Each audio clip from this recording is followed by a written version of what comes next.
Welcome to Superpower Reviews. My name is Liam Smith. Today we're going to be looking at the DC Core Batgirl from DC Collectibles.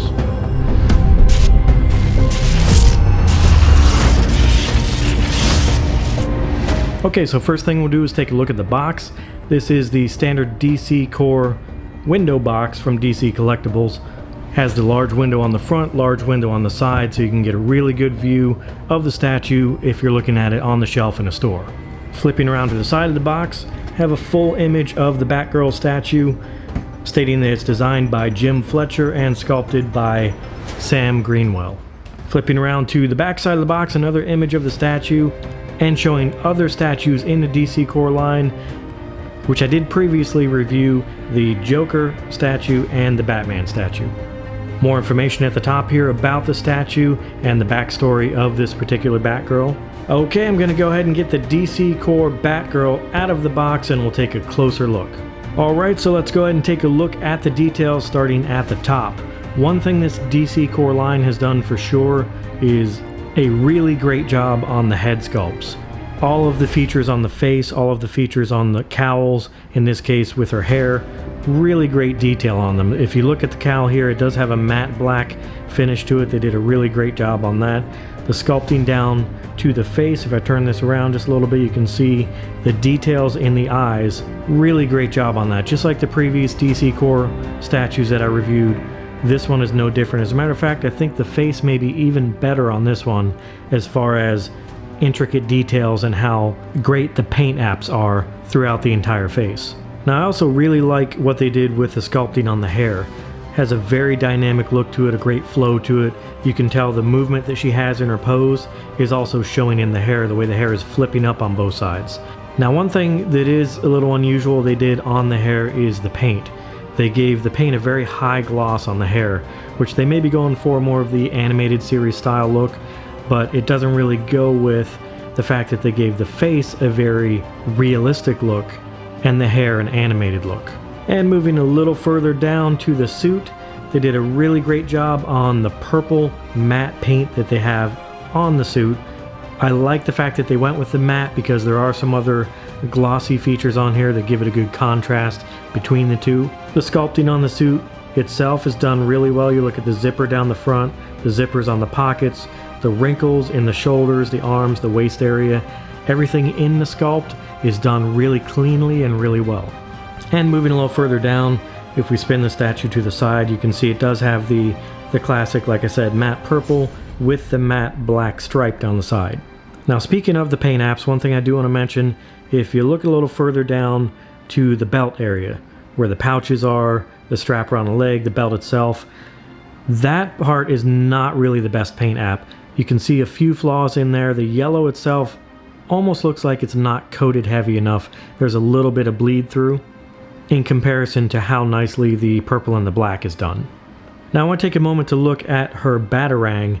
I do have it already in the hand here, but I will say that it was a little difficult to figure out how her hand was going to hold the Batarang. You can see how it is in there now, but when you first put it in the hand, it does tend to slip out quite a bit until you get it in there just perfectly. And looking at the Batarang, it is the same high gloss yellow paint that you see on other parts.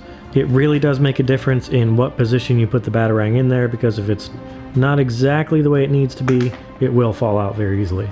So the way this needs to go in there is with the bottom or the tail of the bat facing out, the point going down into the hand between the thumb and the index finger, and using the middle finger to hold the point to where it doesn't fall out.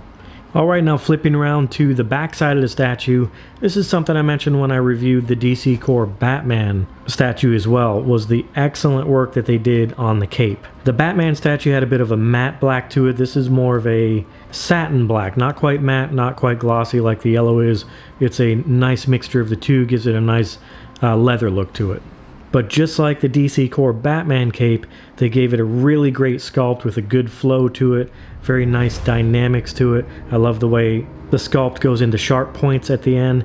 They did a really great job on that. Now one thing I do want to mention is the cape is a slightly different material than the rest of the statue. The main statue, just like the rest of them, is 100% PVC. The cape is not. The cape is more of a rubberized material. You can see it is flexible. I wouldn't bend it too much, but it does bend and it does move around, which is good for avoiding breakage. Now moving on down to the bottom of the statue, one of the more unique features of this statue is the base. Some people may like it, some people may not. It depends on your taste in how realistic you want the base to be, because let's be honest, this is a giant sparkly cell phone as her base. It is actually about the size of a real cell phone, but of course in comparison to the statue, it's just a giant cell phone.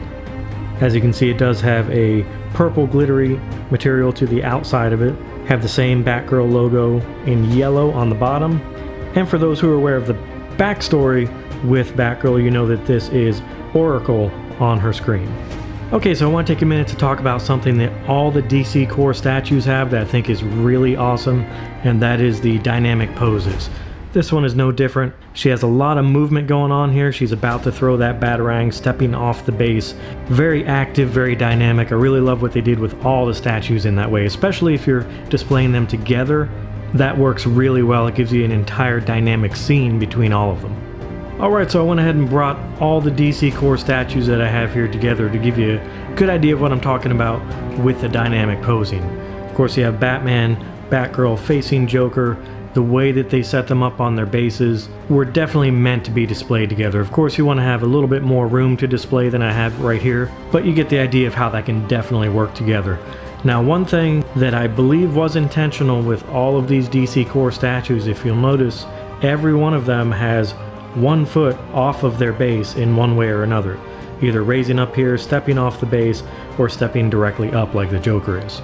Okay, and speaking of the way she does stand on the base, I do want to mention one thing, but one thing you want to be careful with is picking her up in general, because with only 1 foot attached to the base, it is a little bit wobbly on the base. When you do lift it up for any reason, you want to make sure you support the statue and the base, because as you can see, it does get a little bit wobbly when you pick it up just by the base.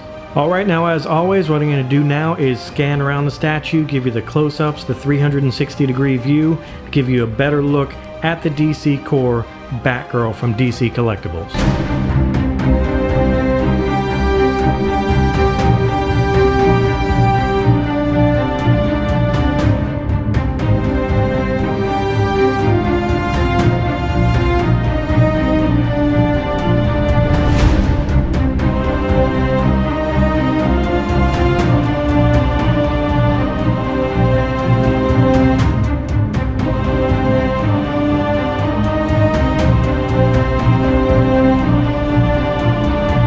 Okay, that's going to wrap up this review of the DC Core Batgirl from DC Collectibles.